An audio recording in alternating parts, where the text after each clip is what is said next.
Hopefully you can see my slides. Brilliant. Well, good morning, everybody. Welcome to our webinar, Driving Innovation, Paving the Path to Net Zero NHS. I'm Maria Mackay. I'm a Senior Advisor in the commercial team with Health Innovation East. And it's a real pleasure having you all here with us today. And I'd like to thank all our speakers as well for being here and 42 Technology for helping to organize this. Before we go too much further, just wanted to let everybody know this session is being recorded. So please only stay if you're comfortable with that. Because there's quite a few of you joining today, we did disable your cameras and microphones, but there will be Q&A sessions throughout where you can ask your questions. Now I'm going to tell you a little bit about what we're up to today.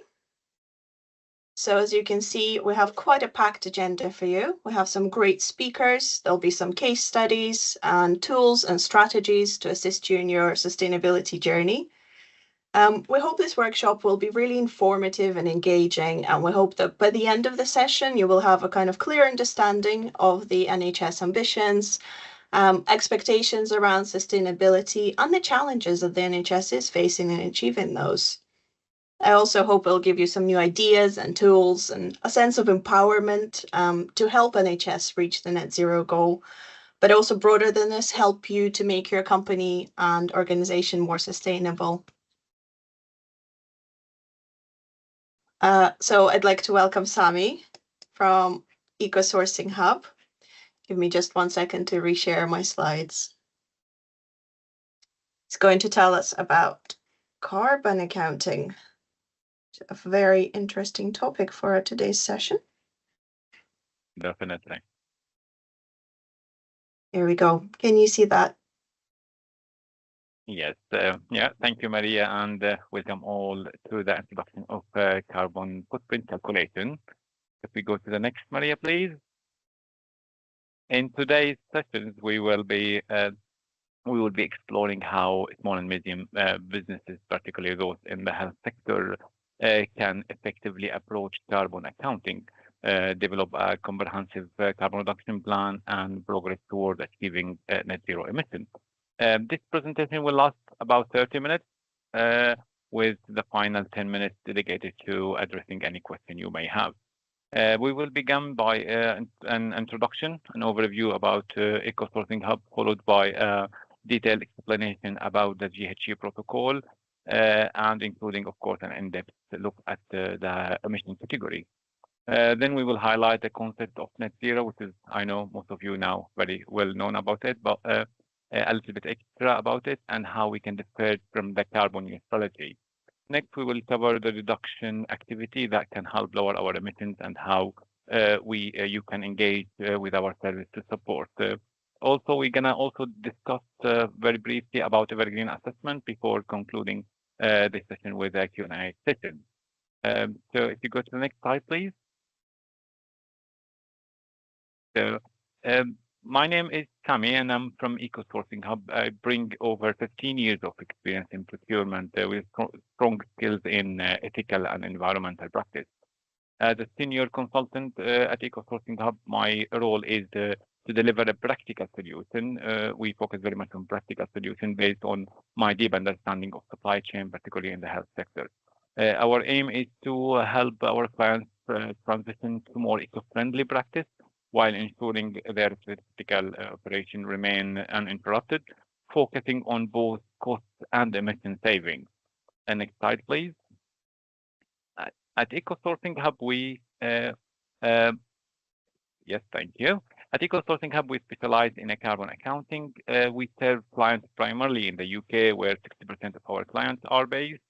Also, we have a client in the United States, Australia, Germany, and New Zealand.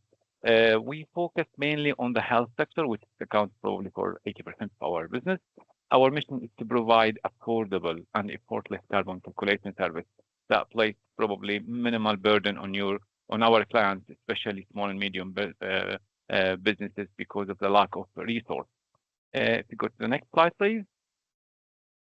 Our experience in working with the small and medium businesses in the health sector has shown of the carbon accounting can be complex and time-consuming task. This is why we aim to make it as straightforward as possible, guiding our clients in every step of the way for calculating their emission and developing effective reduction strategy. Next slide, please. The Greenhouse Gas Protocol is a global framework for carbon accounting. It divides the emission into three categories known as scopes, which is also you all heard about, which help companies identify where their emissions coming from and allow them for a targeted reduction activity. Starting with scope 1, which covers direct emissions that come from activity owned or controlled by the organizations. This includes fuel consumption, for example, in company's vehicle, gas used in our boiler, emission from production or processing activity. For example, in the health sector, this could be including any emission from medical gases used in treatment. And that scope 2 is cover the indirect emission of using any energy, such as electricity, steam, heat, or cooling.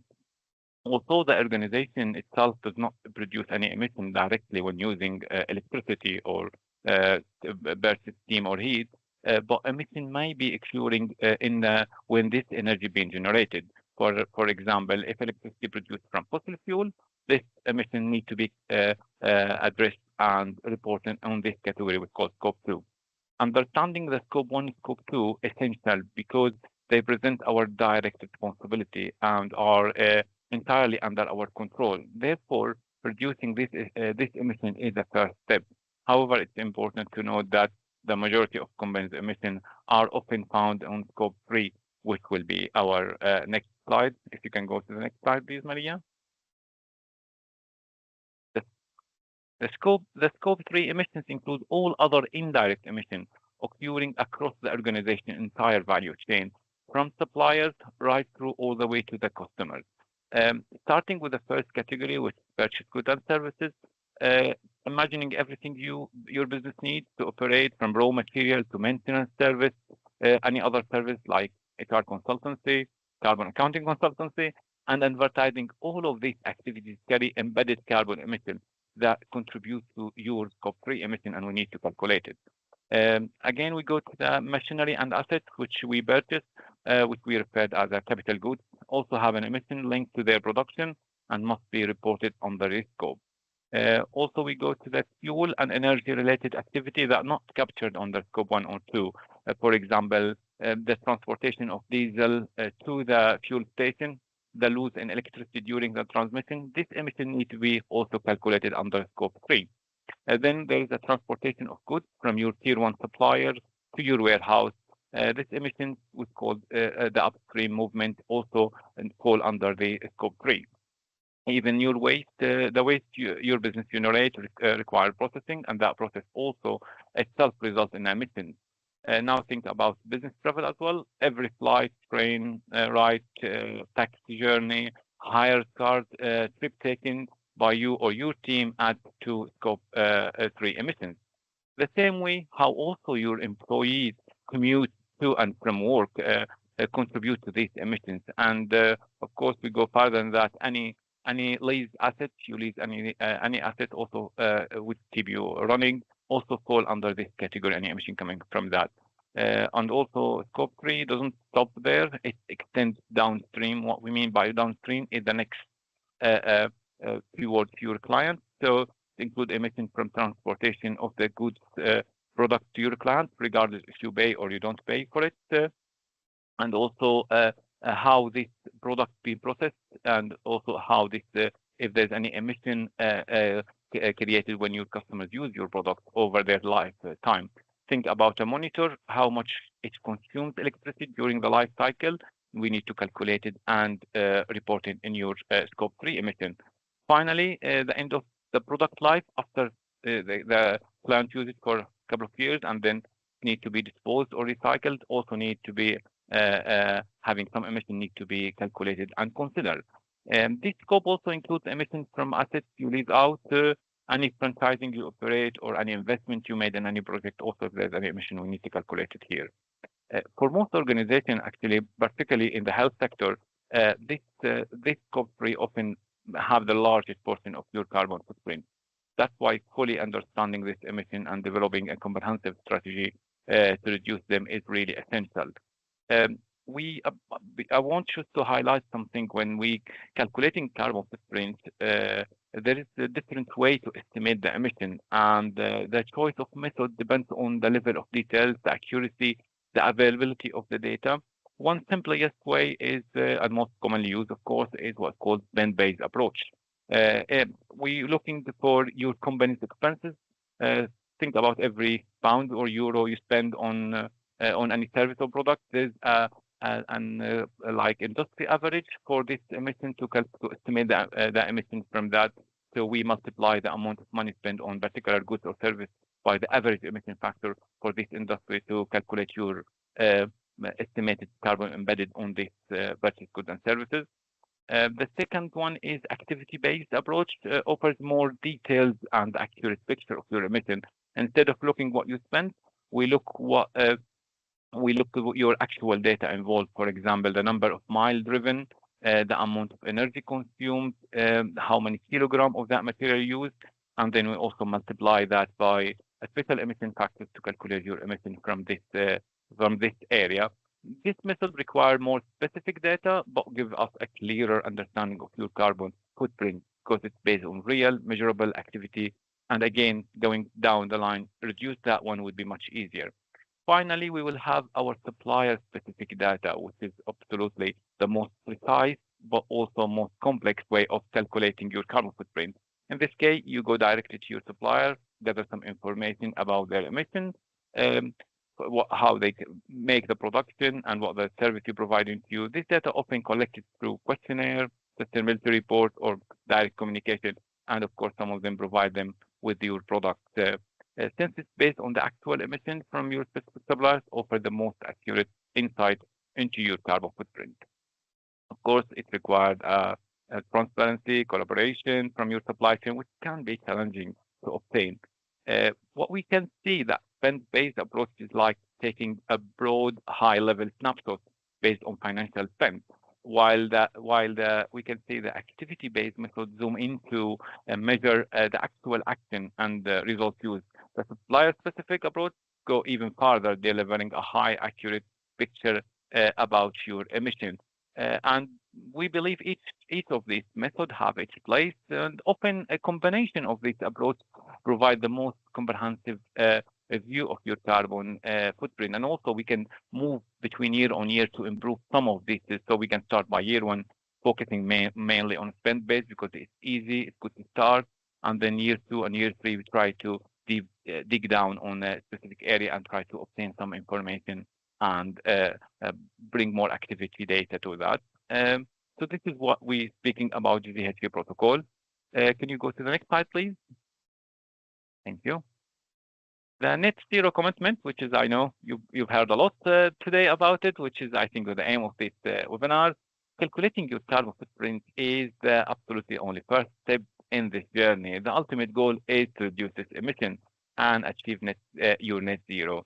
And actually, to be honest, your carbon footprint today, nobody should judge you how big or small it is. Everyone will judge you down the line what you're doing year on year to reduce it. And net zero means minimizing the emission as much as possible, and then offsetting any remaining emission. Offsetting means purchase offset to offset what you emitted from emission. The target is to achieve it net zero by 2050 or earlier if possible. Of course, it depends on what you can achieve and what is your goal and who is your client. You can choose your target. For those who have the NHS as their main clients, we always advise to align yourself with the NHS target of 2040 direct emission and 2045 for indirect emission. So it's crucial for business to commit to net zero, not only to comply with regulatory requirements, but also to align yourself with them and also gain a competitive edge and, of course, demonstrate environmental responsibility. By taking action today, I think businesses can future-proof themselves and meet the growing expectation from your customers, investor, and regulatory body. Next, please. Here in this, I want to highlight quickly the difference between net zero and carbon neutral. which is sometimes gets some confused. Net zero is more ambitious and impactful goal. It requires actively reducing your emissions as close as possible to zero, and then then balancing the very last bit that you couldn't reduce by buying or purchasing a high quality offsetting project. On the other hand, carbon neutrality can be achieved simply by offsetting emissions without necessarily making any reduction. This means that you could emit the same every year, but you purchase as much as you purchase enough offsets, you will be a carbon neutral product, which could be good for some of your clients, but for UK, especially NHS and the other public body, we always focusing on the net zero and the reduction itself, and the carbon neutral not is enough for that. And achieving the net zero emissions, we always think about reducing the emission will reduce our costs, so it always makes more meaningful and long-term impact on our business. And we can go to the next slide, please. In the reduction activities, we believe that understanding your emission is the key to find the most effective way to reduce them. We always recognize that also you as a business are the best to identify reduction opportunity with your operations, as you have the deepest insight into your business and how it runs. However, drawing from our experience with the various organizations, we can offer a wide range of impactful reduction activity for you to choose from, tailored to your business goal. We can also spread them across the plan, and you can choose when and how to implement this reduction. This activity can be customized to suit, of course, your unique operations, whether they involve energy use, supply chain management, or transportation. For some example, might be, for example, improving your efficiency in your facilities, electrifying boiler, fleet, switching to renewable energy sources, implementing waste reduction strategy. Of course, the list is really long, and probably one of my favorites is encouraging sustainable thinking and transportation options for an employee, such providing cycle to work, EV salary sacrifice scheme to encourage your employee reducing their emissions. The idea is to select the activities that align with your overall strategy, and that can be implemented easily. Our role is to guide you through this journey to ensuring that your steps taking are both effective and sustainable, and in the meantime, not taking a lot of time from your resources. The next slide, please. I want to highlight a little bit about NHS Evergreen Assessment, which is a key tool designed to help suppliers align themselves with the NHS goal of achieving net zero carbon emissions. This assessment allows suppliers to demonstrate their sustainability efforts, focusing on areas such as energy use, waste management, water consumption, and greenhouse gas emissions, particularly in scope 1, 2, and 3. The assessment questionnaires covering a range of topics from environmental issue, of course, to modern slavery, carbon management, and other things. And this needs to be updated annually, or of course, whenever you have a big change in your business. Completing this assessment is very powerful because it's a good way to communicate your sustainability with NHS and give you that guidance how to improve, how to scale up from 1 to 3 to 4 level of that assessment.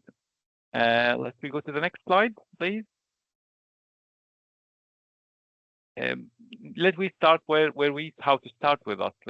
At EcoSourcing Hub, we begin always with a complimentary free 30-minute assessment as a starting point for our engagement. So this is the initial session, allow us to gain a deeper understanding of your business, how it operates, identify the scope of the work required, and how much support you need, and of course, estimated the time it requires to carry out our service to you.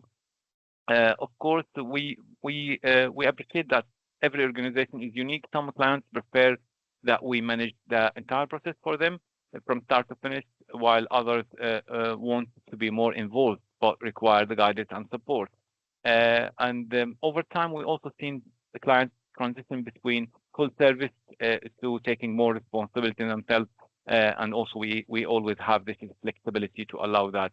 And by end of that session, we offer a flexible options to suit your needs, whether you want dedicated consultancy or guided overall support from your calculation. Of course, regardless of your choice, you'll always have our support, ensuring that first you are compliant with the GSP protocol standard and the ISO 14064-1 requirement. After this session, of course, we'll provide you with a fixed price quote for a first year carbon calculation, covering the data collection, the calculation, the carbon report, and also will help you build up your carbon reduction plan, which is aligned with the public note PPN 0621. In addition, also we offer a complimentary 12-month carbon support, where we assist you responding to any environmental questionnaire from client or investor, and also we support you with submitting your Evergreen assessment during that 12 months. Of course, if you accept this quote, we will move to having an onboarding call with you. This will aim to put a data collection plan with you and then start the data collection, and you will get all our support during the data collection stage. And of course, using a different method of calculating between spend-based and activity-based, we can find the best way of tackle any emission and make sure it's less effort from your end to collect.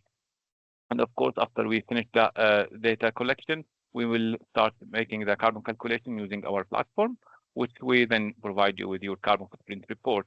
And of course, for those which for the first time, this will serve as your baseline for reduction plan, which means that we're gonna this will be your reference, where every year we're gonna compare against it in your reduction to see how much you improved your emission. And then after that, we're gonna discuss where your net zero target date would be. Like we see, we choose 2040, 2045, and then we can discuss the potential reduction activity and spread them across a plan of 15, 20 years, and then ensuring that you first compliance with the PBN 0621 and in the meantime also reach that net zero target. Following this, we will, of course, continue monitoring your emission and reporting on them annually, comparing every year your actual results against your plan to track your progress effectively. So please, if you're interested in scheduling this free assessment, please use my contact details. If you can, Maria, share in the chat that calendar link and of course my email, so you can book 30 minutes and we can start that process with you. And if you can also move to the next slide. We are good in time. Yes. And now it's of course we're gonna move to Q&A. So of course, if we covered a lot of the ground today for carbon accounting, to reduction strategy, and how we can help you. So we have 10 minutes now. If you have any question, please drop them on the Q&A, and I'm happy to answer them. And sorry for a lot of information in a short period of time. So complex process. While we're waiting for the questions from the audience, I can have a couple myself, if that's okay. Yeah, it is a complex, but to be honest, it's a good, quite journey to understand it, and yeah, it's a quite important journey for us to future-proof our business. Yeah, it's definitely, you need a starting point, and you need to know what you're responsible for, I suppose. Definitely. We have quite a few innovators kind of coming to us, and they're not quite sure when to start, looking and thinking about carbon reduction plans. Do you have any view on when they should? I mean, as early as possible, you start your understanding about your emission. Of course, we all historical, so we all always report in historical data. So we always will report on your 12 months. It's very important if you can start while you're doing that 12 months, so you collect data as you go. That make it much easier for you to have everything ready rather than wait until the end and you go backward. So I think for especially who have NHS as their main client, it's very important to start as soon as possible. Even before there's a kind of MVP product? I mean, it could be. I think in initial consultation about the carbon emission and the potential impact, the estimated carbon emission for the organization is always key. They might not need to report on that, but to start the understanding, start the process is very important. They might take some decisions regarding how they're going to operate their business build on that understanding. This also would be a key, especially when you build something from scratch. It's very important to build it right, especially for future. No, thank you. That is helpful. We'll send them your way a bit earlier then. Yeah, of course. And of course, to be honest, it's always about helping them rather than start this process. We also have a lot of webinar and we have a lot of support, some of them free, just to make sure that they are coming to that journey as soon as they can. Absolutely. You also touched on offsetting. I guess the question about your opinion, does it actually work? And is it true sustainability? You know, it's a lot of talk about this is there now. From our point as a carbon calculation, we do believe that offsetting is a bit early. So for us, we believe that business need to start really on their reduction, understand where the emission, how to reduce it. Because first of all, it's a journey. You'll understand your emission, start reducing them. First of all, you save on cost, which I think all of us is looking for. And in the meantime, also reduce your emissions. Offsetting is an option, which is good. I think whenever you can't reduce your emission, at least now, because if there's no, for example, industry, like when I speak with transportation company, they say, you know, electric van, it's okay. The last mile, it's easy to have electric delivery. But when you speak about big truck, there is no solution yet in the market. So for those particular emissions that we can't today reduce, we believe, yes, offsetting is an option to help the planet recover quicker and to bring a little bit more options for the other market, because I think offsetting, especially the offsetting would go with the UN objective, it's very good because it's helping like a poorer place in the planet to be more productive, more eco-friendly, and help them also come with us on this journey. So in that principle, yes, I believe offsetting work, but not as early that sitting back and do nothing and just offsetting. Hope the trees will grow, yes. Of course, yeah. Of course, not only, to be honest, not only trees, you know, there's many like many big projects focusing on like switching to renewable energy, bringing the water source, you know, a lot of things which is really work, and I think yes, improving the carbon emissions emitting in a certain area of the planet.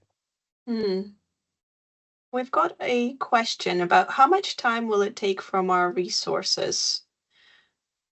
Yeah, it's a good question. Of course, we you can say the time required from the team is your team depends on how complex is the operation, the quality of data is required, how much you want to be involved in that process, and in the first year it may require a little bit more involvement, especially from finance, procurement, and operations. This could be a couple of hours a week, maybe a little bit more for a bigger business.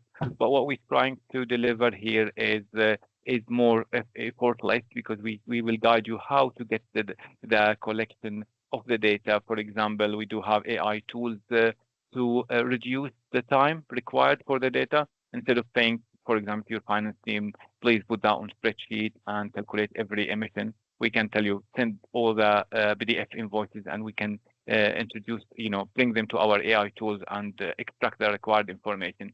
So we try to focus very much on that area to minimize the time. And again, some of the time it's your choice. Some of our clients want to be involved, and which we believe is the best, because this is where you have actual reduction and actual understanding. But if you don't have that time, we can manage that fully.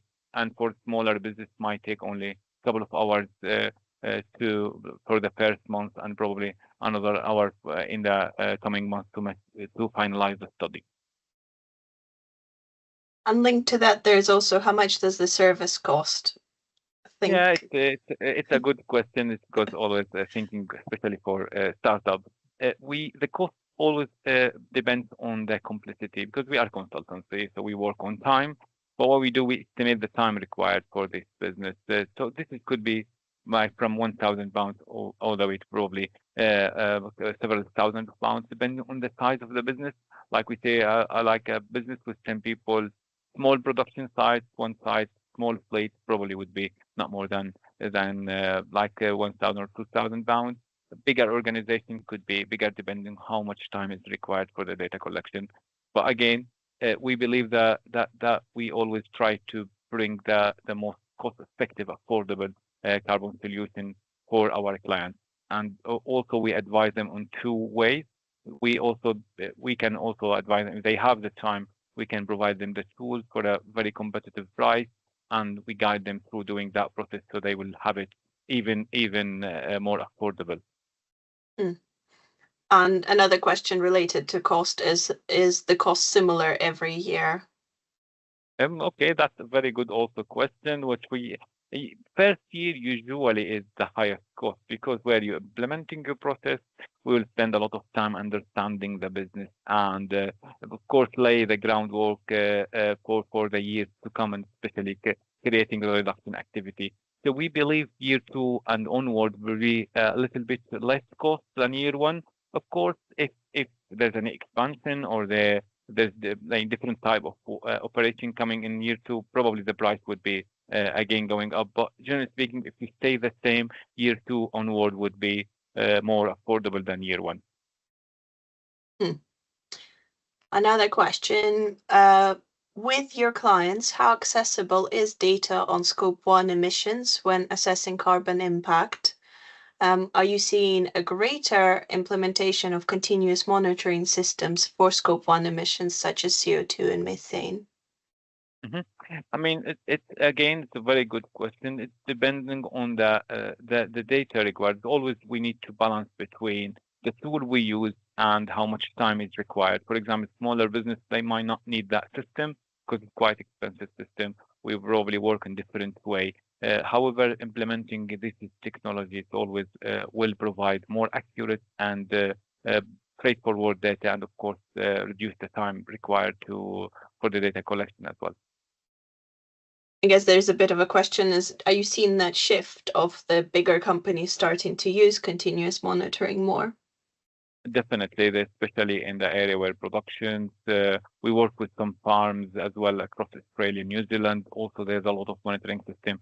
We do also in education sector, schools, and especially who have multiple sites, very easy for them to have one monitoring system to cover all of the aspects, not only to serve the data collection itself, to make an informed decision on time to reducing the emission and the energy while they operating. So yes, we seeing a lot of shift, and we also witnessing a huge increase in the solution which is in the market, which is I think it's a positive point. Thank you. We've got one more. Can we move to another consultancy? I think they mean if they start the process with you in year 1, could they then take that data? Yeah, this is a good also question, because what we believe also about we want to help our client. So first of all, it's very easy to move between our how we approach your study, so we can put from full service to only supervision service and use the tools. But however, if you choose to move to another consultant, to every year you're gonna receive all your carbon reports, you're gonna receive all your full back of data, which is in a form which is easy to implement in the other calculation tools in the market. You will also receive a full Excel file detail about all your emissions, where is your data, so you can save it and you can use it whenever you go next to any next consultancy. This is make us that we want not to hold our clients, just to stay with us. We want them to have the freedom of doing them themselves or even using another consultancy. Thank you, Sami. One more. Will they be getting an ISO certificate? Oh, that's a good question. Yeah, it's always it's very important to highlight that carbon accounting itself there's no carbon certificate, or what we say an ISO certificate for it, because it's even not required in the UK yet. But however, all our study is compliant with the ISO 14064. Our platform is always fully compliant with the ISO 14064-1. However, if the client choose for some initiative to verify their calculation, we can help them go through that. We're not verified body, and we can't verify our own calculation, so we can go to BSI, the British Standard Institutions, or to the NQA or another provider in the UK to help them go through that process. And of course, using our service will reduce the time and the cost required for the verification. Mm-hmm. And of course, if you're going through the NHS, you need a carbon reduction plan. So it's not a certificate, but you do need to submit an actual plan. I think that's us at time. Thank you so much. We're going to bring this to a close. So thank you, everybody, for listening. I know there's quite a lot of different topics covered, and you might still need some guidance and advice. So we are making ourselves available over the next few weeks. In the chat, I've posted a link with one-to-one follow-up sessions. There's links to 42 technology if you want to speak more specifically about your product and kind of sustainability design. With Francesca and Jake, then book the time there. We've also got Sami from the Eco-Sourcing Hub. So if you want to know more about carbon reduction and get some of those plans on the go, please book with him. Then we've got the Health Innovation East company engagement form. If you fill that in, then we will arrange a call with you again for about half an hour for all of these calls. And I've popped in a few LinkedIn links as well from Pete, myself, and the 42 team and Sami. So yeah, please do reach out. I hope this was interesting and educational. And thank you so much for everybody who's still here with us. Thank you very much to all our speakers, and goodbye.